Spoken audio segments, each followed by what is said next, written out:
start sharing.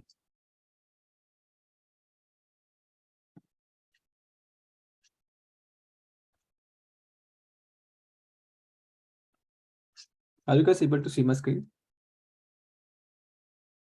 Yes, we are able to see it. Okay. Just 1 second.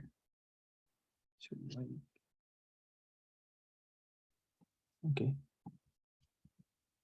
So I'm not sure why I cannot see the Zoom here on the chat on here. Just stop.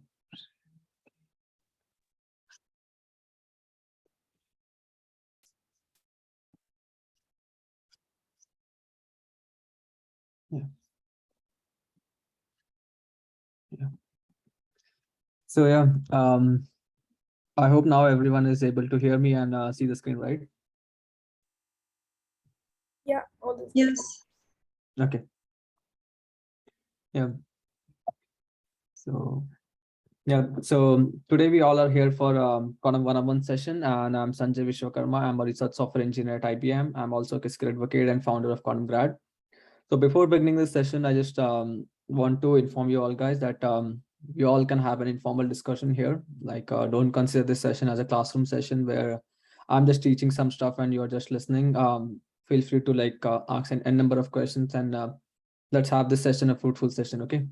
So feel free to interrupt me in between if you have some question or something. I'm open to take any questions. Okay. So let's keep this as informal as possible. Okay. And be the fruitful one. So let's begin with a simple question, like why do we need quantum computing? So even if you tell your father that you need to buy a stuff, like suppose I need a new phone, your father might be asking a question, right? Why do you need this phone? So everything starts with why. Why do you need this product? Why do you need this service? So same question, like why do we need quantum computing today? So let's begin with a simple question. How many ways I can arrange a dinner party of 10 people? So the common answer will be 10 factorial. This is the number of ways that I can arrange the chairs in a dinner table. So it is 10 into 9 into 2 1, and it is this many number of ways. So this seems to be a simple problem, right, that a classical system can solve today. But what if I keep adding chair to this table? So if I add one table, one chair, it will become 11 factorial. But if I keep adding one more chair, it will become 12 factorial, 13 factorial. And soon the problem that seems to be simple to solve by classical computing, it converts into an exponential problem that our classical systems are still trying to figure out. So this number you can see on the screen keeps going exponentially, and our classical systems are still trying to figure out this number. And it takes months and years to solve this number. So some problems are bigger than you think. But you might be thinking like, don't we have really powerful computers that can easily handle these big problems? So let me give you an example that IBM, we have like IBM Sumit, we call it as, it's one of the supercomputers that we have at IBM. And it has this many number of storage, which is still not enough to perfectly model a caffeine. And yes, you heard correct. This many number of storage, we still cannot perfectly model a caffeine. So what is caffeine? So caffeine is basically an atom that has like 24 atoms in it. It's a molecule that has 24 atoms, and but modeling it requires a lot of power. Using a classical computers perfectly model a caffeine would require 10 to 48 bits of storage. And yes, it's 10 to 48 bits of storage. It's a huge number of bits that we need. And the total number of atoms and the entire planet that we have is 10 to 49. And clearly we can see an issue, right? If we have like 10 to 49 number of atoms, how we can stimulate just a caffeine? And there are like more complex molecules that are available, which are still, we are not able to stimulate it properly. So yes, we can see there is a problem, right? So some problems are too small to clearly see. So this is like the duality. So this is the duality of big and small, is exactly where quantum computing fits into it. And right, classical computers follows a classical law of physics. We follow 0 and 1s, right? Bits, and that's the like classical mechanics that we follow. But quantum computers, on the other hand, follows the law of quantum mechanics. And what I mean by quantum mechanics is how things behave really on a small scale. And what I mean by really small scale is like we go into the level of atoms, electrons, and all sort of things. So because of this, like some properties and some of the things that we are able to manage on a really small scale, quantum computers today can tackle really big problems much more efficiently than classical systems can today. So this was all about like some sort of theoretical part that we talked about. Why do we need quantum computing? But let's talk about from the industry's perspective, like how industry is going and where we are today at the industry. So if you look at the industry perspective, right, machine learning, deep learning, and sort of things are in boom right now, right? And it is like estimated that machine learning and deep learning training time is doubling every 3.4 months. And whereas the classical computers hardware is doubling every 24 months, which is 7x lower. You can clearly see a gap, right? So if the training time is doubling every 3.4 months and the number of hardwares that we are able to develop is increasing every 24 months, we clearly see an issue. But at this stage, we have only two possible solutions with us. So one is like buy more NVIDIA GPUs and like burn more power and train the machine learning models or deep learning models. Or second is to look for some more powerful architecture. If I want to elaborate like what I mean by like buy more NVIDIA GPUs and train it, so consider there's a machine learning model, okay, that is training for 4 months, that requires to complete the training in 4 months, and it uses two NVIDIA GPUs, okay, K80. There's like names of GPUs. So suppose we are using two GPUs to train a machine learning model for 4 days. But now, since the training time is doubling due to the availability of data or due to the complexity of the algorithm or by n number of reasons, and it is taking like 8 days. It is just taking 8 days to train the model. Now, if a business wants to train the model again into 4 days, the probably they have to like buy more two NVIDIA GPUs and club together. So we'll have now 4 NVIDIA GPUs, and these all 4 NVIDIA GPUs can club together, do the faster matrix multiplication, and give the training time in 4. So that's one of the possible solution, like increase the number of GPUs and do the performance and do the calculation and get the calculation in 4 and get the all training part in 4 days. But if you are buying more NVIDIA GPUs, you are increasing the cost of the company. You are also increasing the power usage because GPUs are one of the power consumption, like they take a lot of power to burn it out. So that's one of the solution. But the other solution is to look for a powerful architecture. And again, quantum computing seems to be one of the possible solution here. Let's look at one more reason. So data generation. We all know deep learning, machine learning concept was like decades ago. It's old concept, like machine learning, deep learning, and all was like old concept, but it was just not in the market. And it came into existence because of a few reasons. One of the reason was the availability of data, and one more reason was the availability of hardware. Right now, we have some of the hardware that can actually perform in the matrix multiplication, and we can train machine learning models. So the data generation. So right now, if you think we are having like a lot of sensors. So if you're using this classical systems or classical computers, that also has sensor. Even in the smart cities, a lot of people are talking about making cities smart. So what we are doing in smart cities also, we are implanting a lot of sensors. We are generating data, right? What do sensors do? Sensors also generate a lot of data. So we all know that deep learning, machine learning all came into existence because of the availability of data. What we do is like today we generate 2.5 quadrillion bytes of data. How to process this much amount of data with the current architecture? So if there is a business unit who wants to process the data and give you results in like 2-3 days, given with the current architecture that we have, processing this much amount of data is nearly impossible. It might takes you like months or years to process this much amount of data. Then again, how to process this much amount of data? Again, quantum computer seems to be one of the potential solution to tackle this problem and process all this amount of data and give you some output that your business can drive. So this was all about the reasons, like why do we need quantum computing and in this generation, and we do have like need for some powerful architecture, and again, quantum computer is the one. So why quantum matters to us? Even though quantum computers are currently limited in certain ways, the potential remains gigantic to create new paradigm in how we solve problems. So right now, quantum computers provide us 3 reasons. So one is they provide new algorithms to us. Second is the new approach. So we have like new approach to the problems and how the way we are able to solve the problem. Third is the new technological breakthroughs that we have. So let's talk about what is qubit and why it is special. So the name comes it from a description. It's a quantum bit of data. So right, in classical computers we call bit. So bit is like 0 or 1, which we call as in classical computers. Similarly, we have bits in quantum computers, but we call this as qubit and not bit. So it's the same operation that we do, like bits, but it's here it is called as qubit. So it's a quantum bit of data. So Q and U is taken from quantum, and the bit is our normal classical computer bit. So it's called qubit. So qubit has special properties that is different from our classical bits, but I'll be exploring that in later. So there are different ways in which we can physically make the qubit. It is similar to the concept of making a bridge. They can be constructed differently and with varying strength and weaknesses, but they all serve the same purpose. So to name out some of the different technologies that we have to build qubit is like, yeah. You're talking way too fast. Can you please? Sorry. Yeah, I can reduce. Yeah. So there are multiple ways in which we can actually make a qubit. So one of the technique is superconducting qubit that we at IBM have. There are like ion trap qubit where different companies are using. So to making this qubit, there are different hardware technologies that can be used, but they all serve the same purpose. So now let's talk about some of the properties of qubit. One of the property that we have is superposition. So what I mean superposition is, imagine you have 3 coins, okay? So in the world of classical physics, also known as our world, each coin can be in one of the state. It can be head or tail, right? So if you have a coin, it can be either in head position or it can be a tail position, right? So this means when I look at all 3 coins at the same time, they can be either in one of the unique orders. So it can be head, head, head. All 3 coins can be head. Some coins can be in head and some coin can be in tail, right? So there are like 8 possible combination I can look into these coins.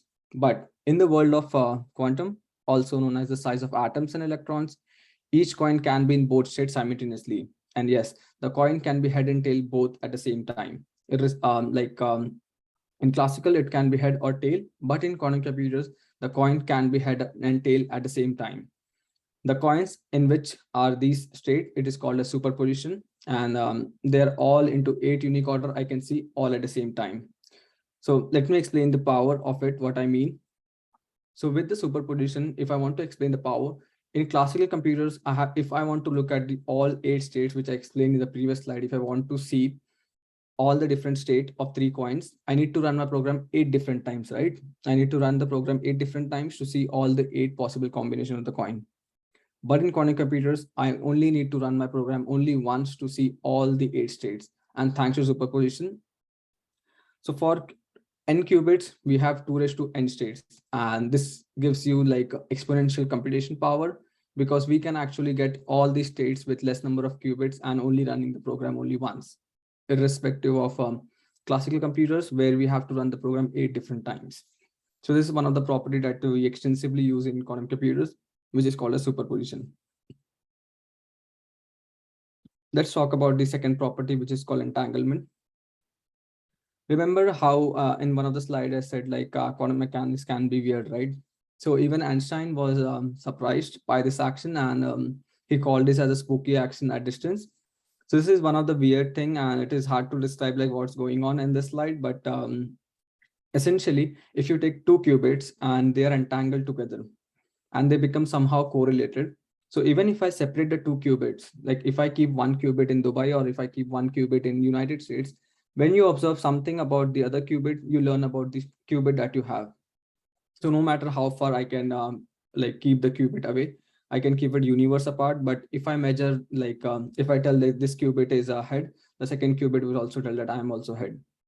So it is something that we entangle the 2 qubits, and we know if I measure the 1 qubit, I know something about the other qubit. So based upon the time, based upon the type of entanglement that we are doing with the qubit, we know something about it. So that is one of the another property that we use in quantum computers a lot, which is called entanglement.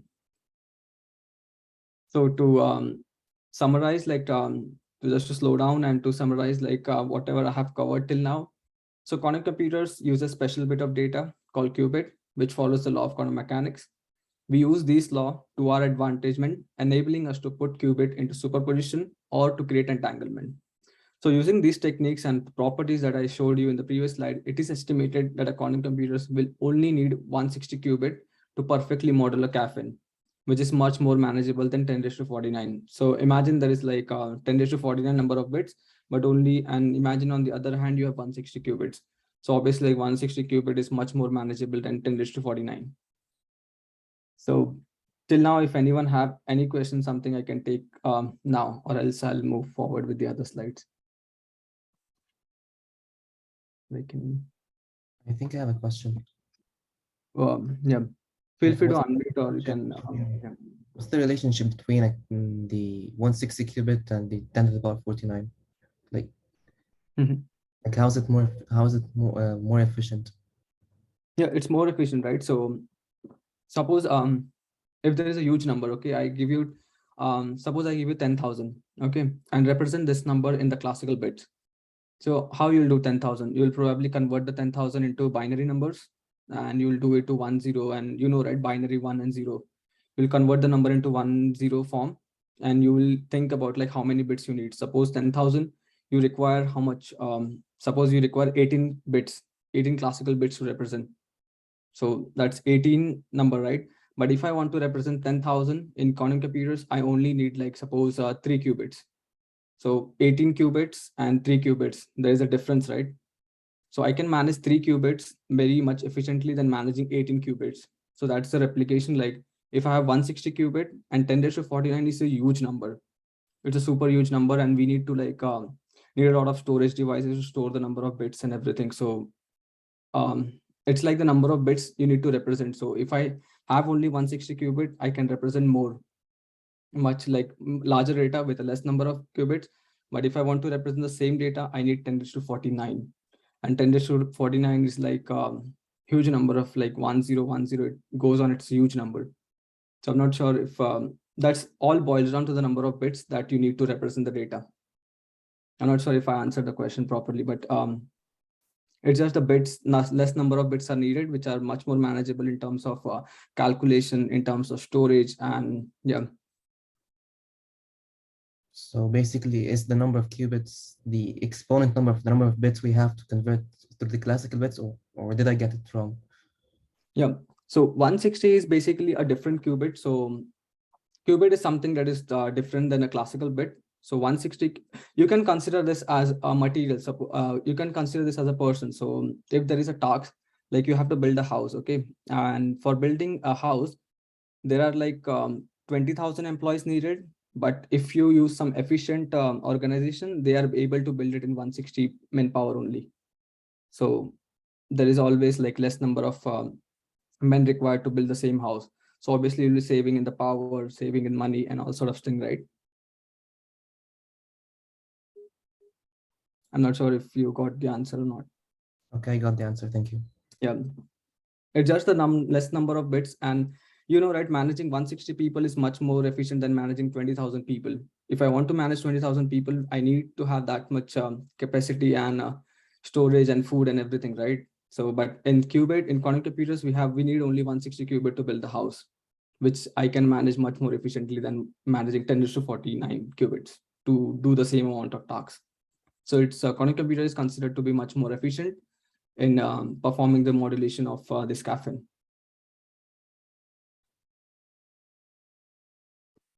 Do you have more questions, or I can move to the next slides? Yeah, I have a question. Yeah. So we have talked earlier about the superposition and the entanglement, right? Mm-hmm. So are they like properties of qubits, or do we create them? It's just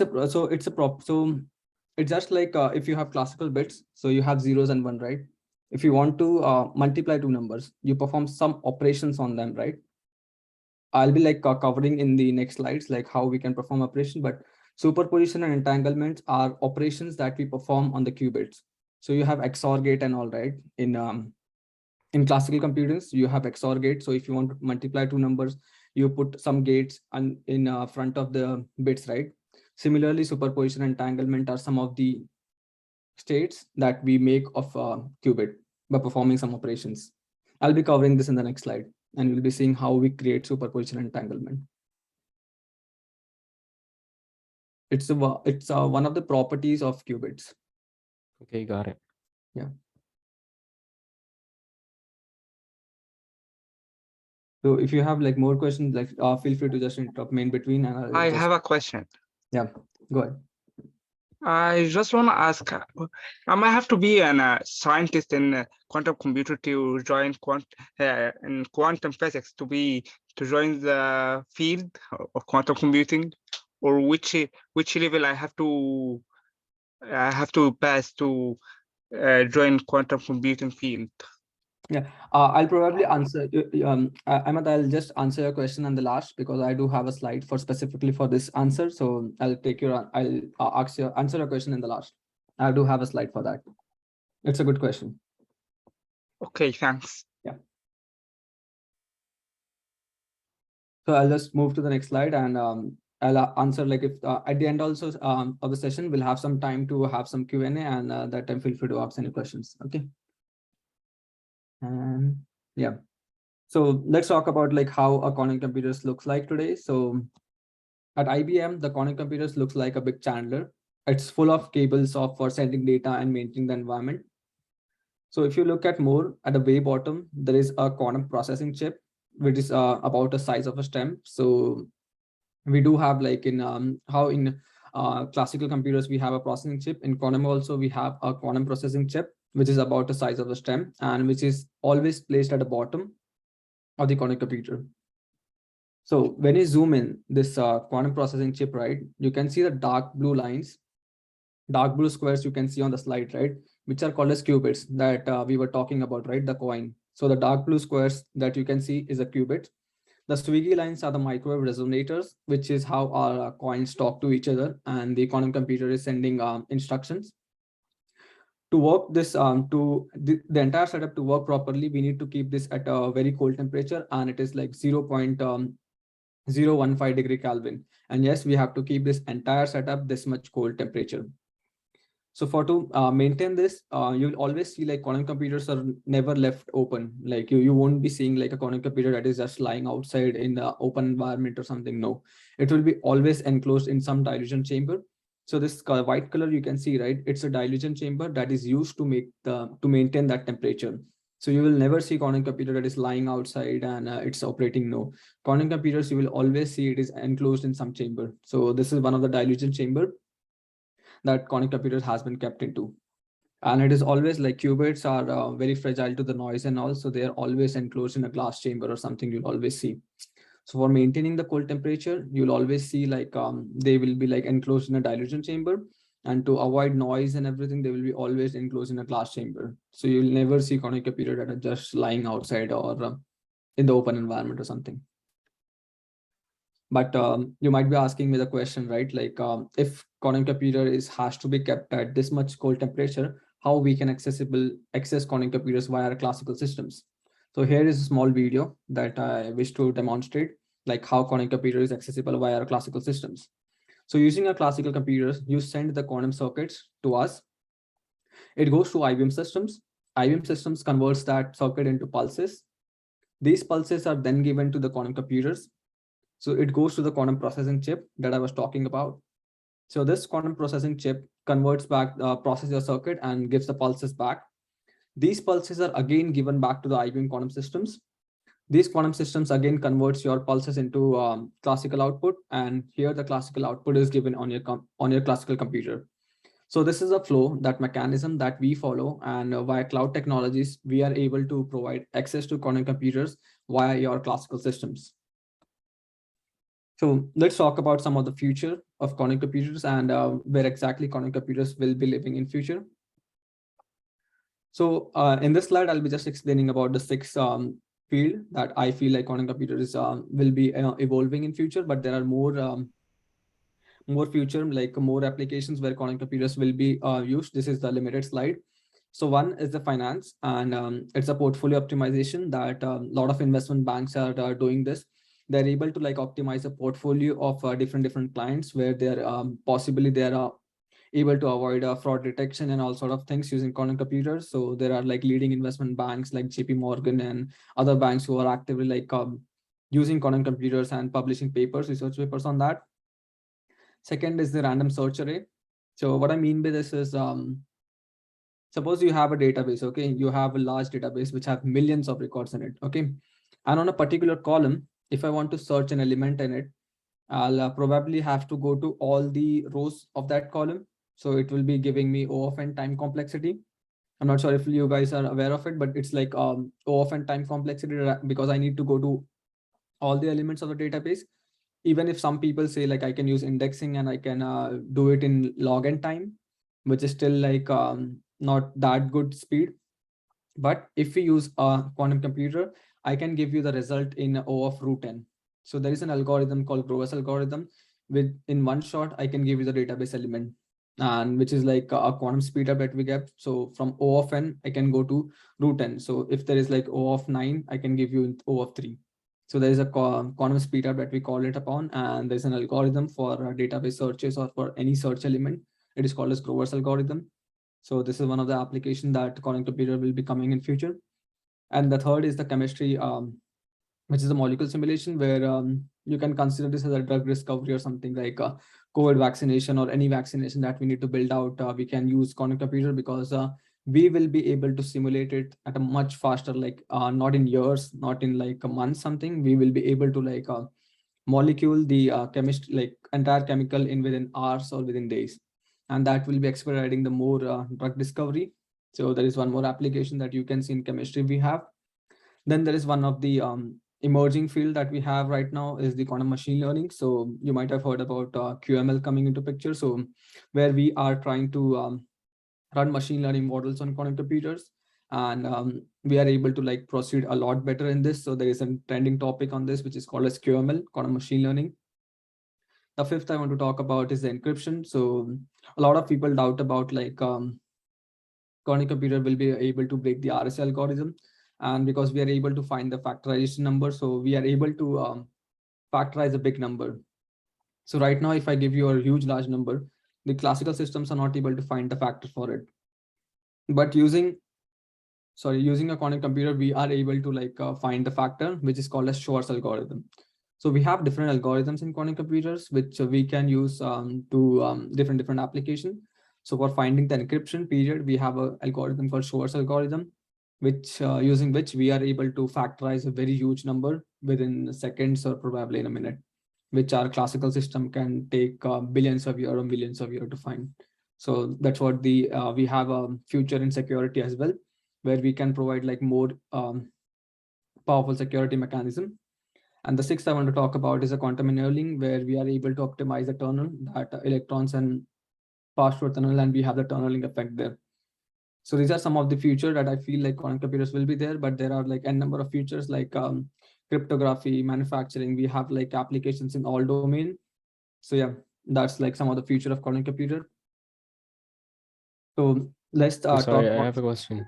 yeah, go ahead. So basically, the feature of quantum computing just depends on the fact that they are so much faster than classical computers, right? Like nothing related to the fact that they use photons and electrons and so on, right? Yeah, you can consider that as well. Yeah, that's all true statements, because we have like exponential speed up. So we are able to like process it much faster rate that classical systems can do. So you can consider that as well. It's a true statement. Okay, thank you. Yeah. I have a question too. Yeah, go ahead. Should I have a solid knowledge of quantum mechanics in chemistry or physics to study quantum computing? Again, I'll come back to this question at the last. I have a specific slide for this. Okay. I'll answer your question. Yeah, at the last. And I'll be explaining about my backgrounds and all sort of stuff. So no worries. At the end, I'll take that question. Okay. Okay. Yeah. So let's talk about some of the gates, like similar to gates. You know, right, how classical system perform. Even if I'm writing a Word document, it's all boils down to zeros and one, because our classical computers can only understand 0 and 1. And what we do in 0 and 1, we just perform a huge operations like OR gate, XOR gate and all, and process the data and show you on the display. That's how classical systems work. So similarly, like how classical systems work, similarly quantum computer also works in that way. We also have gates, which are different little bit than classical systems, but it's the same, that we also have gate and we perform gate operations. So we have one of the gate like called poly X gate, which is similar to NOT gate that we have in classical systems. So it just flip a qubit from 0 to 1 or vice versa. So it's pretty similar to the NOT gate that we have in classical systems. It's just called poly X gate. We have different names in quantum computers. So second gate is Hadamard gate. It just puts a qubit into superposition of states. So since I previously talked about superposition, right? So we do have a gate for it. So the qubit starts from 0. And if I want to make the qubit and to become it a superposition of 0 and 1, I need to put the edge gate in front of it. So once I put a Hadamard gate, the qubit will be in 0, 1 state. It will be in a superposition of 0 and 1. So qubits, so superposition and entanglements are the property of qubit. And we have different gates that to perform that operation and make it into that property. So Hadamard gate is one of the gate that we use for superposition. Then we have a control NOT gate. It flips the second qubit only if the first qubit is 1. So it's a control NOT gate. So on a qubit 0, if I have 1 coming, then only I'll flip the second qubit, else I won't flip it. So it's a control NOT gate. So whenever I'm getting 1, I'll be flipping. If I'm getting 0, I won't be flipping. So it's a control NOT gate that we call, and we call it as C NOT. So whenever you're learning some programming language, suppose you're learning Python, you're learning Java or any programming language, or C++, anyone, like anything. So all programming language, you might have hello world program, right? Every programming language has. So in quantum computer also, we have a hello world program, and which is called as Bell state. So this Bell state is one of the specific example of 2 qubits, like Q0 and Q1, that represent the simplest example of quantum entanglement here. Okay. So Bell state is considered as hello world program for quantum computers. So you can see in this, the edge gate puts the first qubit into superposition, and the C0 gate, which have applied after the edge gate, it will flip the both qubits or does not flip the qubit based on what we have input on the Q0. So depending upon Q0, what is the output will be like flipping the Q1. So assume the qubit starts from 0, right? When we will be measuring it, they will be always 1, 1 or 0, 0. So assume Q0, it's starting in 0 state. The edge gate will put it into superposition of 1 and 0. So at the Q1, so superposition means like a 0 and 1, right? So whenever there is 0, the Q1 will be 0. So the output will be 0, 0. But when in superposition, when Q0 is 1, the Q1 will also be 1. So it will be 0, 0 and 1, 1. Always. There will be no state that it will be like 1, 0 or 0, 1. The output will be always either 0, 0 or 1, 1 because of the superposition. So in case of 0, the Q1 will be 0. But in case of 1, the Q1 will be changing to 1. So it will be 1, 1 or 0, 0, but it will never 0, 1 or 1, 0. And that's the simplest Bell state diagram that we have, and we'll be actually coding it out and seeing what is the output and everything. So I can explain more in the lab more. So I'll just start coding out this. So if you have any questions in the coding, you can just interrupt me anytime. So let's move to the coding part of it. And whatever I'm coding it right now here, it's all accessible to everyone. It is not something that I have a special access for accessing this all. So whatever I'm explaining in this session, everything is publicly accessible. Everyone can access. Okay. So it is not something that I have a special access. Whatever I'll be demonstrating, it's for public access. So accessing quantum computers, there are multiple ways. So one of the easiest way, if you want to go, is just go to IBM Quantum Experience. You can go, I'll share this link. Just go to here, create an account, and you can launch your lab here. So this is one of the easiest way of accessing a quantum computers from IBM. There are other ways as well, where you can actually hold, you can actually install Jupyter Notebook and install the Qiskit library. So Qiskit is one of the library that we use. It's a library that helps you to access quantum computers of IBM. So Qiskit is our library, similar to like pandas or NumPy you have, right? Python library. Qiskit is also one of the library that is made to access quantum computers. Okay. So here I can just take a new file. I'll just take Python 3. Is the screen visible properly and you are able to see everything properly? Yes. Yes, we can. Okay. Yes, we can. Yeah. So for coding out in quantum computers or to use some quantum computers, you don't need to learn something extra like a quantum programming language or something. No, you don't have to learn. If you know Python, you're able to code it quantum computers. So for actual coding quantum computers, you don't need to learn something extra. So if you know Python, you're good to go for coding quantum computers. So what I'll do from so right from how you do in Python, if you want to import something, you just import suppose pandas. If you want to import, you do as import panda as PD, right? Like simply in just explaining a normal Python, and just if there is a list, if I create a list and I just add A to it, then B and then C. If I add and now if I want to add something more in this list, you just use a dot operation, right? List dot add. So it's just a dot operation that you perform. So if I want to add D here, I just appended D. And if I just want to print it out, I can just do like this.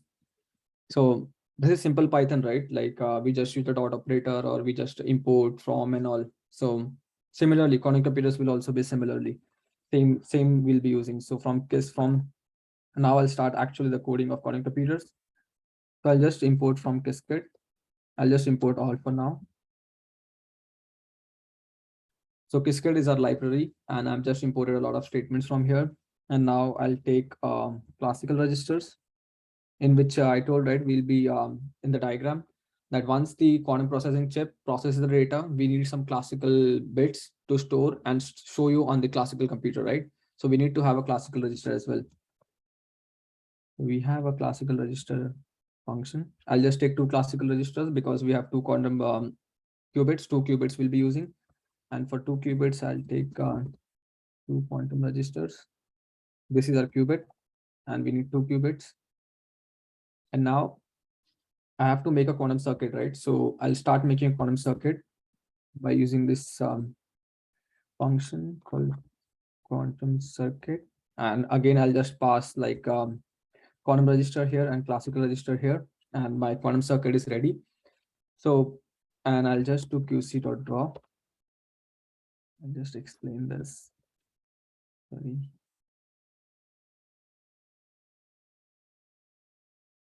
So at any moment of time, whenever you are building your quantum circuit, right? And if you feel like you have to see your circuit, like how my circuit looks like, you can always do qc.draw at any moment of time. So whenever you feel like how you want to see your operation performed on the qubit, you can just do qc.draw.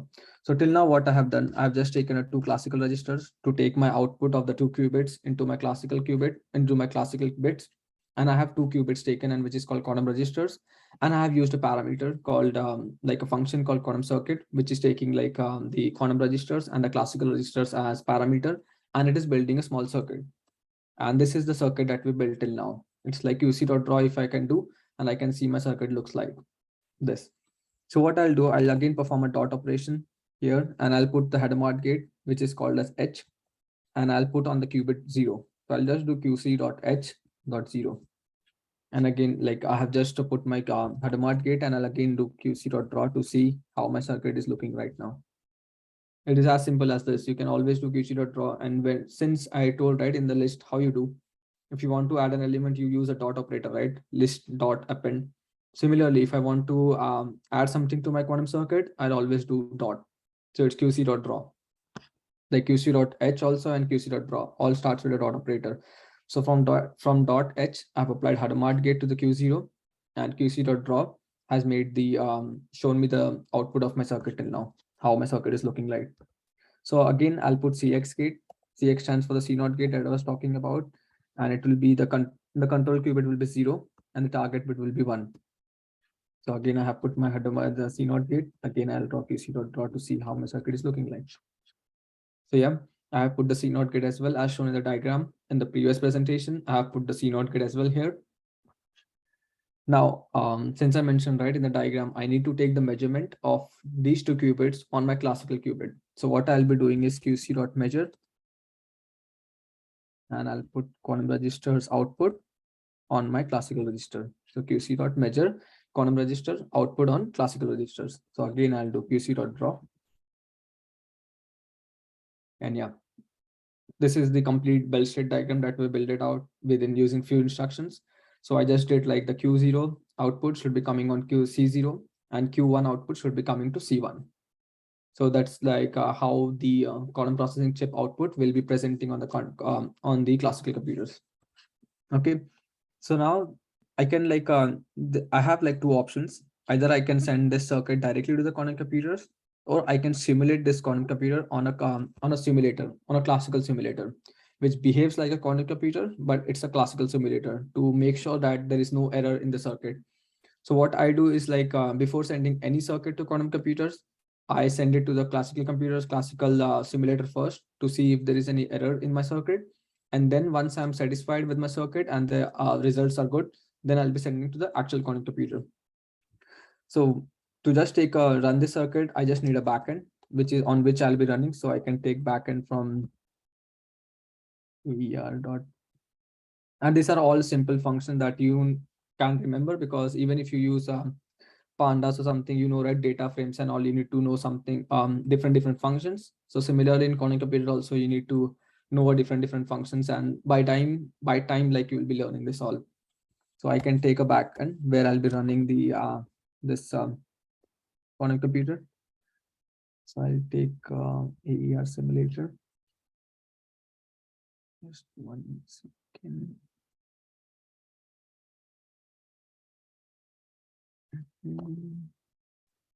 It's backend. So I'll just have just taken the backend on which I'll be so this backend is actually a simulator. So I've just taken a classical simulator to see if my circuit is correct or not. To run the circuit, you need to you can just take the result. You can just take any variable, like I'm just naming variable. So for running a circuit, we have a function called execute. This is a function that we use. If you want to run some circuit, you can use this function. In this, you can pass your quantum circuit, which is QC, and you need to pass the backend on which you want to run the circuit. And right now it's in backend. Okay.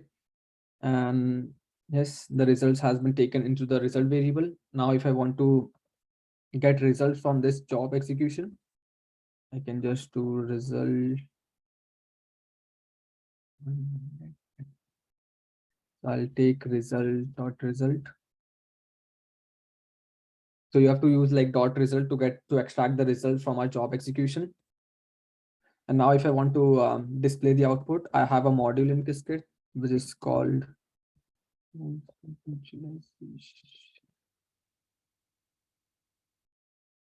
I'll just import a plot histogram to show you the output of this plot.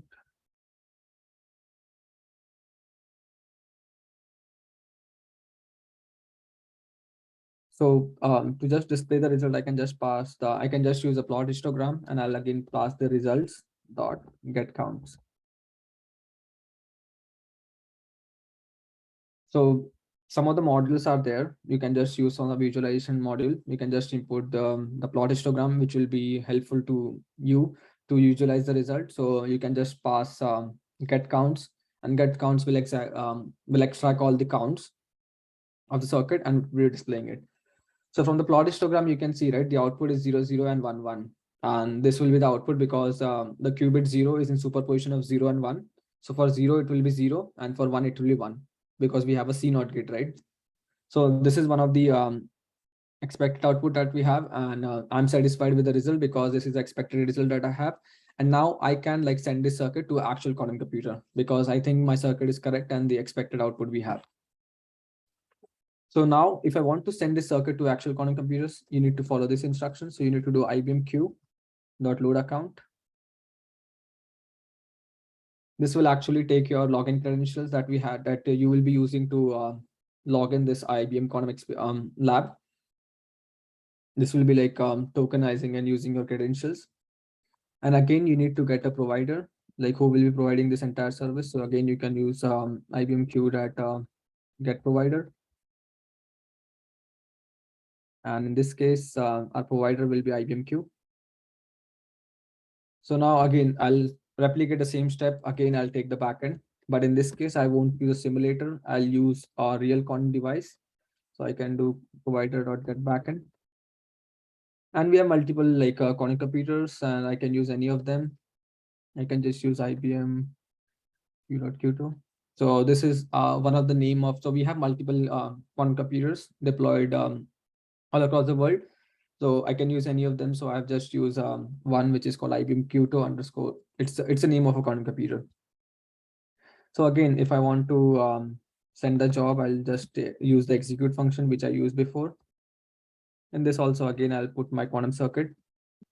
And again, I'll put backend, but in this case, I'll put the backend of the real quantum computers and not a simulator. And I'll just send this job. So now you can see the job has been sent, but it is not actually executed because IBM, this one is like publicly accessible to everyone. So there's a lot of people all across the world who are accessing this job. So what we do is like we queue the jobs and take one by one, because it's like all across the world, people are just using the quantum computer. So what we do is like we take your job, we put it in the queue, and first come first serve, like whichever circuit comes first, and we execute that. So at any moment, if you want to see what is the status of my job, like what is the number of the queued state that is have, or it is executed, or it is still processing, we again have a tool which you can do. Again, we have a module for it, which is called job monitor. So if I want to see where is my job right now and what is the number or something, I can just pass this job, whatever I have sent it out. I can use a job monitor, and you can see it is on 18 number till now to this quantum devices. So my job right now is at 18 number, and this will dynamically like change to 17, 15, and it will keep changing. And whenever your job is successfully run, it will be like job status will be successfully run. Okay. So to avoid like time wastage, like it will take some time to execute it. I have already like just executed this same circuit, and I'll just demonstrate the result of it. So this is the same circuit that I built out everything. It's the same belt state that we built out. I'm again measure, and this was the output that we got. We again take the same quantum device. We again to the job monitor, but in this case, since this is an old job, this status has been successfully run. So once I have run the job successfully, again, I'll be using the same dot result function. Again, I'll do the plot histogram and do the get counts. And this is the result of mine on an actual quantum computers and not a simulator. So this was the result that I got from running the circuit on an actual quantum computer. But you guys might be questioning me, like you said, the answer will be 0, 0 and 1, 1, but I can see the output is 0, 1 and 1, 0 as well in this circuit diagram, in this output of real quantum computers. So since I mentioned in one of the slide, right, quantum computers are not perfect till now. We don't have like full fault proof quantum computers right now. We are limited in certain ways. So this is one of the limitations that we have. The quantum computers are error prone. So the qubits that I talk about, right, it's very fragile. It's very prone to error. So this you can see, right, 0, 1 and 1, 0. This is because of the error that we have in our quantum computers right now. But given the probability that we have, like 0, 0 has a probability of 0.48, right? And 1, 1 is like 0.47. Given the highest probability, I can make out that the result is 0, 0 and 1, 1 and not 1, 0 and 1, 0. I can easily like eliminate 0, 1 and 1, 0 in this because they have the lowest probability. So I can take the output that have the highest probability, and that will be my result. So this is one of the limitations that our quantum computers have, because they're very prone to errors, and there is a lot of work that is being going on, which is called as quantum error correction. So this is one of the hottest tool right now that researchers are working on, which is called as quantum error corrections, where we are able to like minimize the errors and to make it more error free. So this was all about the coding part that I want to talk about. So if you have any questions on this, I have just few slides. I'll just cover that and I'll come back to all of your questions, okay, at the last. I have only a few slides to complete, and after that, I'll be opening the floor to questions. So lastly, like a few other slides, I want to talk about the myth that people talk about is like quantum computers will be replacing classical systems. It will never happen, since you saw in the working session, right? You need to have classical qubits as well. Like alone, I cannot like resolve, right? Did you think like alone quantum computers only resolve the problem of belt state? No, we still need the classical bits, right, to store the results and display it on the computers. So quantum computers will never replace classical systems. And to be honest, like quantum computers are special purpose quantum computers. Like they are used for some special purpose where our classical systems cannot resolve. So if you think, if I give two numbers to multiply, right? If I give 2 into 7, what is the output? 14, right? And how much time our classical systems will take? It will take probably microseconds. But if I give 2 into 7 to multiply to quantum computers, it will perform worst. So quantum computers are not used for like a normal purpose. It is called a special purpose quantum computers. It will be used for some special applications. So there is no way in the future that quantum computers will be replacing classical systems. So it's a biggest myth that people are having right nowadays, but it's not the future. So quantum computers will be something different, and classical systems will be keep performing like the way they are performing right now. Okay. And regarding all of your questions, like who can learn quantum computers? Anybody can learn quantum computers. It is not meant you need to have a physics degree or something. So personally, I have like electrical and computer engineering master's degree.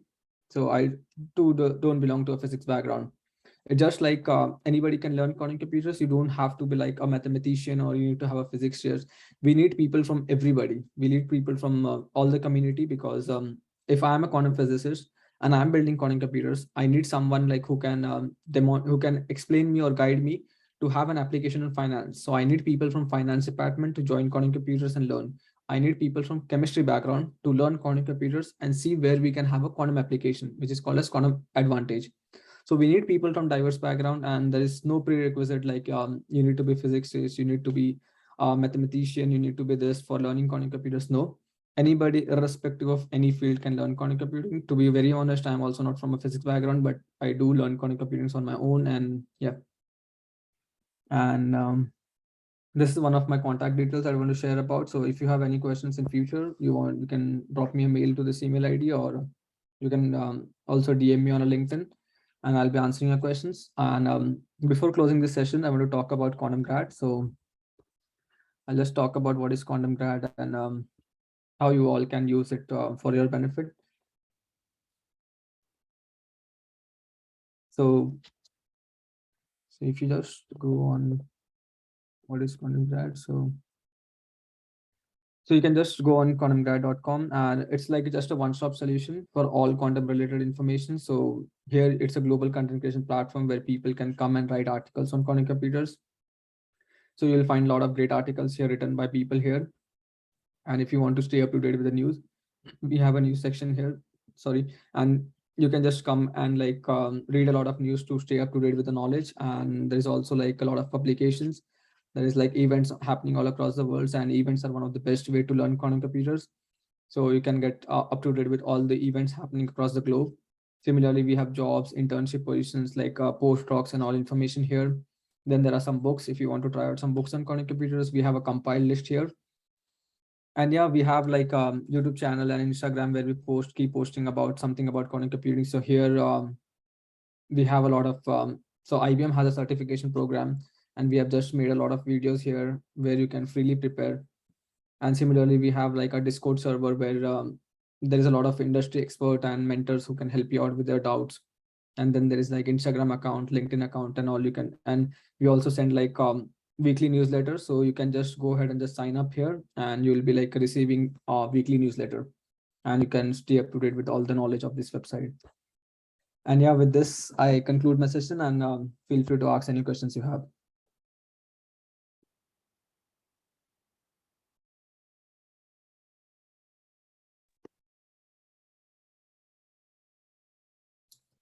In the coding session, you did something. There was a part, the classical registers. What are the purpose of those? What are they? The purpose of the classical registers.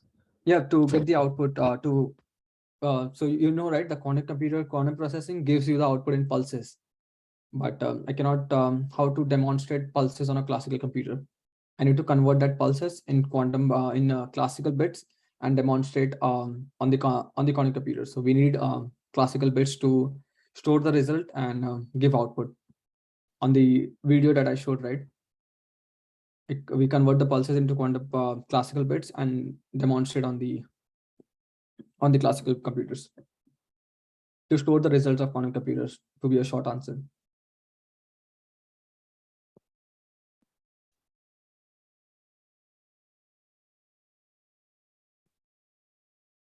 Yeah, Wasim, you can go ahead if you have. Please feel free to unmute yourself, and I'll take the question.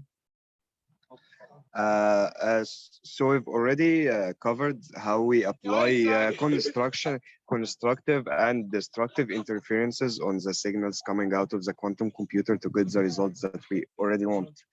How do we actually get the result that we want from the quantum computer?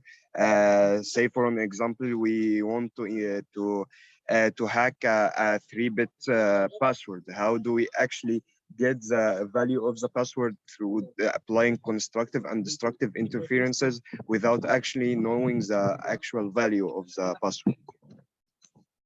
No, so that is something a brute force attack that we do. So if you don't know anything about the value, so you can do a brute force. And since quantum computer has like the power to optimize things, we can do a brute force attack on that, and you need to try all the possible combinations.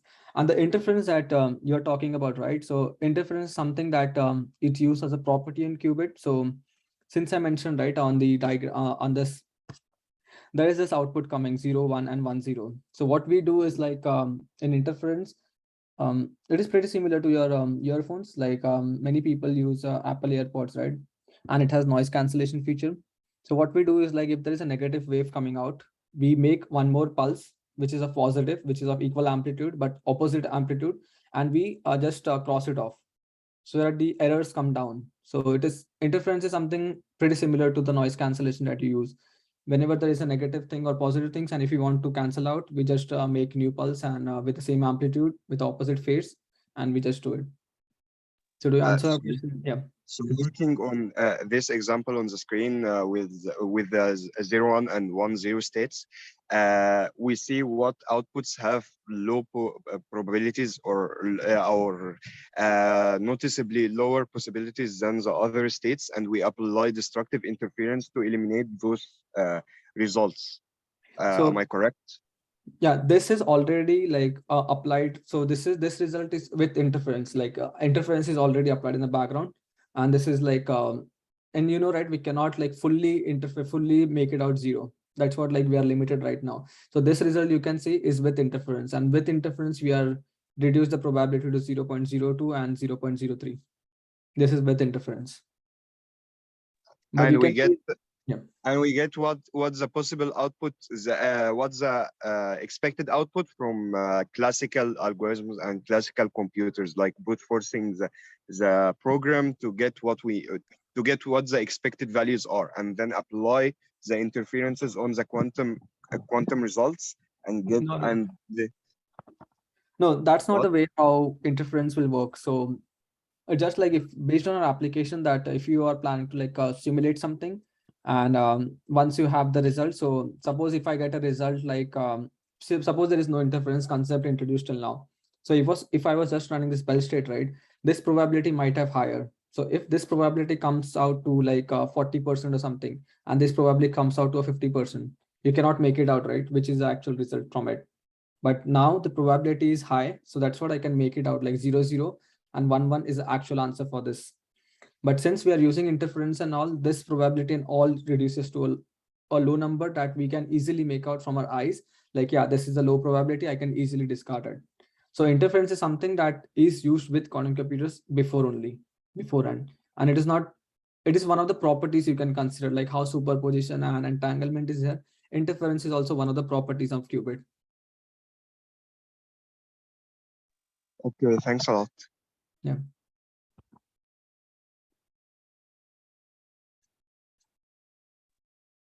Is Python is the best programming language for quantum computers, or we can use other languages? No, so it all boils down to using a library. So our library is Python, based on Python. So you need to know Python for it. So suppose there's a Panda, right? Like Panda or NumPy. Can you use Panda or NumPy with any other programming language? No, right? Like it is because it is based on Python, and it's a Python module. So similarly, Qiskit programming language is also Python based. So you need to know Python for this. Okay, thanks. Yeah, you need to know Python. Doctor, I just want to ask a question. Go ahead.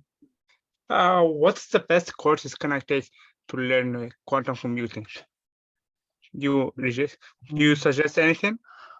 So if you are looking for from the beginning, yeah, for the beginning, right? I can just show you. So recently, so IBM is going to announce we are starting a course. So this is one of the things that IBM is coming up on 1st November. So if you're planning to look for some understand the quantum or something from the basic, this is one for you all.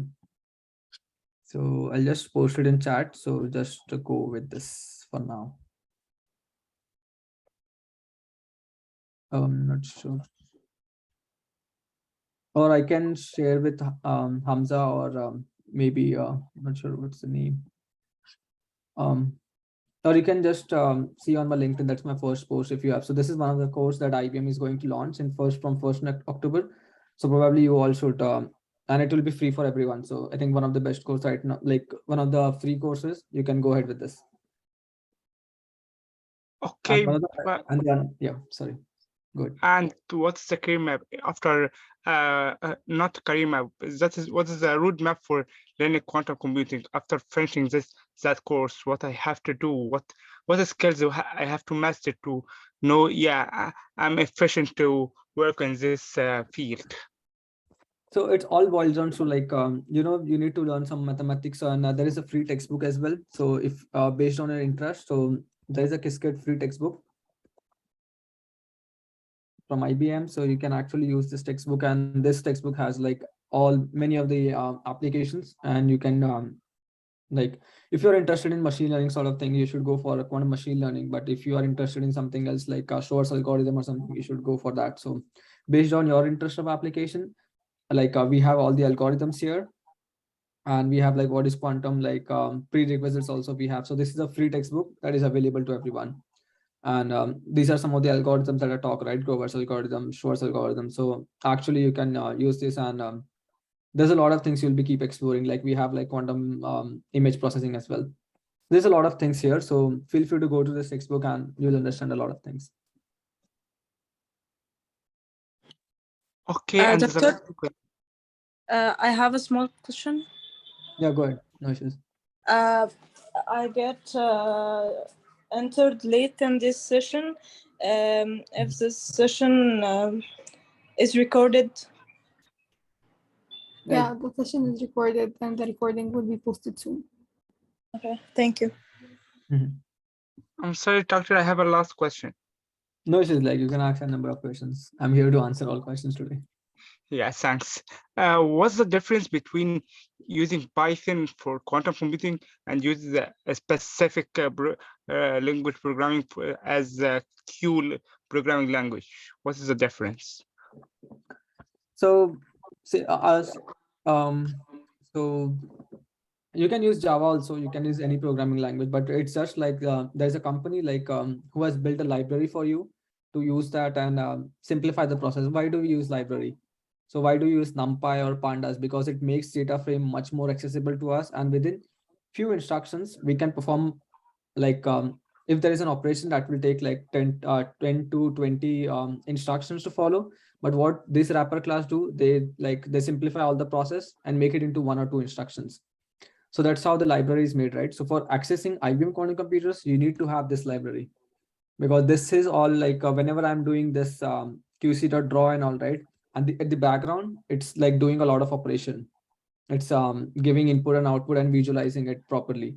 So for using IBM quantum computers, you need to know Qiskit, and there are like multiple Python programming models available. So there is from Google, there is from there is PennyLane, there is Circuit, there is a lot of models, but I think more or less are based on Python and all. So you need to learn Python for using this library, and this library only you can use to access quantum computers. So this is Python only you have to do. So if I have learned Python before, I don't need to learn Q. No. So it's a simple, like if I want to use some library, right, you have to follow their functionals, right? So even if in Pandas you have to learn data frames, dot functions and all, it's just a new library. So whenever you are using suppose you are using fast API as well, so you need to follow their functions, right? You need to know that function, yeah, this function, this that those like does this operation or something. So similarly in Qiskit also you need to learn what are the different functions that are made available and how I can use that functions. So it is as similar as learning to a new library in Python, whichever you are doing your perform, like Flux is there, like a Django is there. This is all libraries, right? And you need to learn how to use them. So similarly, Qiskit is also same. You need to learn their functions and all. So all these functions only I have used: quantum circuit, classical registers, this draw function, dot measure, execute. It's similar to learning a library in Python. Okay, thanks a lot, and thanks for this amazing session. No issues, Nick. Yeah.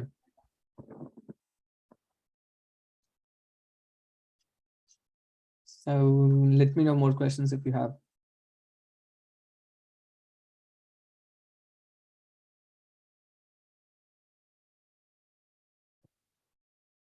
And if you don't have any questions, like if in future you have any questions, feel free to drop an email or follow on LinkedIn, and feel free to subscribe, sign up to QuantumGrad. Okay, thank you so much. Yeah. And Garrett, let me know if I can conclude a session or there is something more. Okay, we could conclude now. Thank you a lot for your time for this session. Yeah. And yeah. Thank you everyone, and it was a great session. Thank you. Bye-bye. Thank you. Bye.